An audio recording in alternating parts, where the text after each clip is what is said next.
Would you have, based upon what you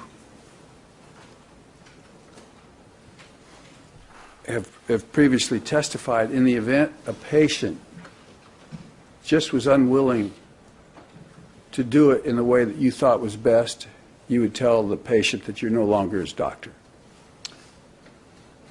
No, I don't think I would.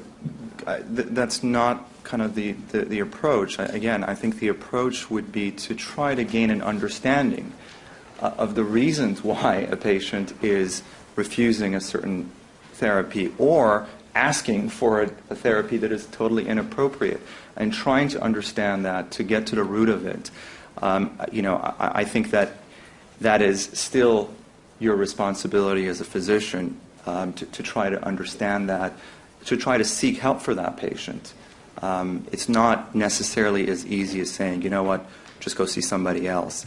I think I would still try to do my best to try to figure out if they really have an understanding of what it is that they're refusing and what it is that they're asking for that I feel is inappropriate.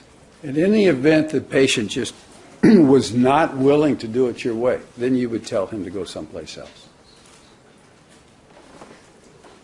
Again, I would want to have a clear understanding. I don't think I would ever use that kind of language to go somewhere else.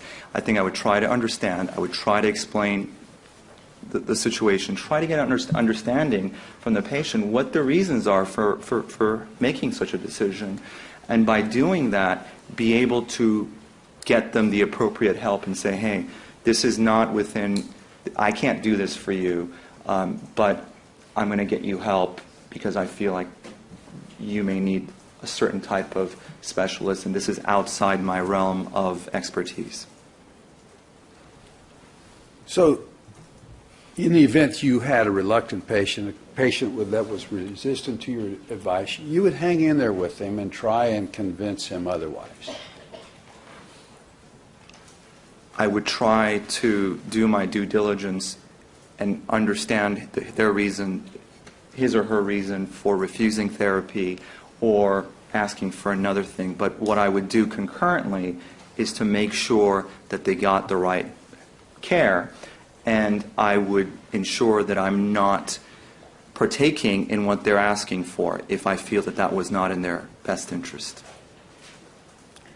Now, for the 2 months that Dr.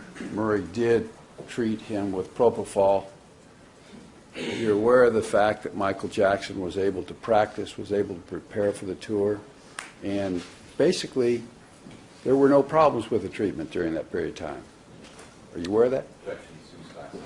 Calls for speculation. The objection is sustained on compound. Okay. He did treat him with propofol for approximately 2 months, correct? The records seem to indicate that. And there's nothing that you reviewed to reflect that Mr. Jackson had any problems during that time, is there? I'm not sure if I can answer that because I really don't have enough information as to his day-to-day state of mind and well-being. Okay. But whether or not he had a problem, you feel that Dr. Murray's treatment in that manner was an extreme deviation from the standard of care? Absolutely. Because result and doesn't necessarily correspond with the type of care.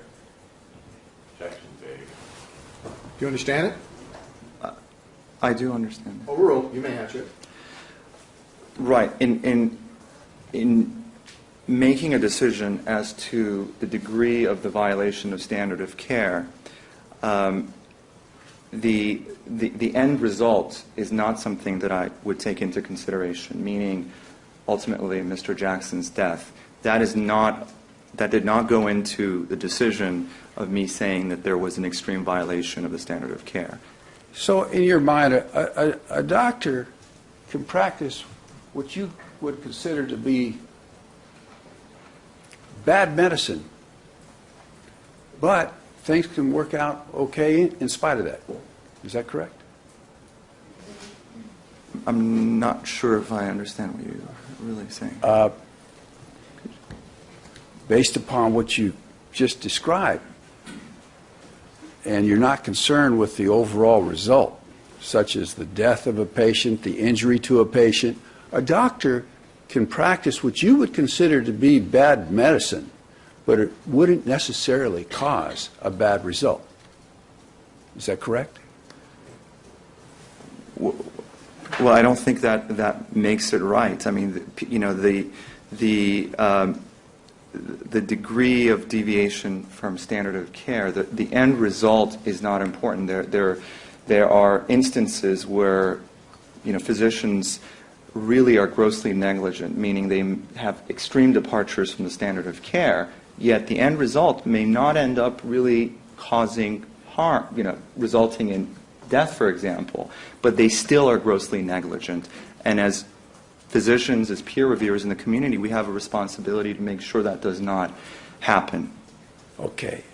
So when you're reviewing a case for the medical board, you're reviewing that without regard to the result actually obtained, aren't you? I don't let that be a factor. I'm looking at actually the standard of care and the practice as it pertains to my area of specialty. So you understand that in this particular case, the issues are a little bit different. Whether or not that gross deviation caused the death is the issue here. Are you aware of that? I understand.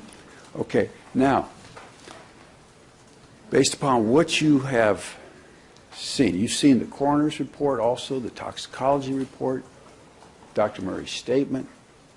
You know something about the condition of Michael Jackson. Can you tell us what happened on June 25th?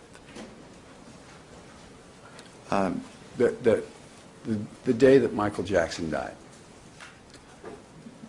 Well, I think to summarize, Mr. Jackson was receiving very inappropriate therapy in the home setting, receiving very potent sedatives, including propofol, midazolam, and lorazepam, without appropriate monitoring, and by Dr. Murray, and ultimately this cocktail was a recipe for disaster in a patient that had underlying dehydration, and there was inappropriate access to the appropriate medical equipment, a delay in calling 911, and inappropriate resuscitation that ultimately culminated in his death. Okay, now, you were talking about an inappropriate cocktail. Is that correct? That's correct. What was that? Well, he had received, to begin with, oral dose of Valium, and thereafter he'd received on 4 separate occasions doses of both midazolam, which is Versed, and lorazepam, which is Ativan. And then this was followed by, I believe, around 10:40 to 10:50 a.m. by him receiving propofol. How much? What is stated in the records by Dr. Murray is 25 milligrams intravenously. Okay. Now, based upon what you have just related, would that cause Mr. Jackson's death? Absolutely. Absolutely can. Okay. Now, so you think the cause of death was 2 injections of lorazepam, 2 injections of midazolam, and a 25 milligram infusion of propofol? I think it was really a combination effect of particularly propofol, in addition mostly to the Ativan that he'd received in a patient who we had no baseline charting on. We didn't know what his status was. We didn't know if he was severely dehydrated. We didn't know if his blood pressure was low. We had no real basic vital signs on him. And I think this was the perfect storm that I described that ultimately culminated in his demise. Now, when you say we didn't have this information, who's we? Dr. Murray did not chart any type of records in terms of what, to begin with, what were his vital signs, what were basic heart rate, blood pressure, oxygen saturation, respiratory rate, basic physical exam before, when he first came in and saw him, and certainly did not record anything thereafter. So there was no way of following any kind of a trend to see if there were any changes, any kind of effect from the medications that he was receiving.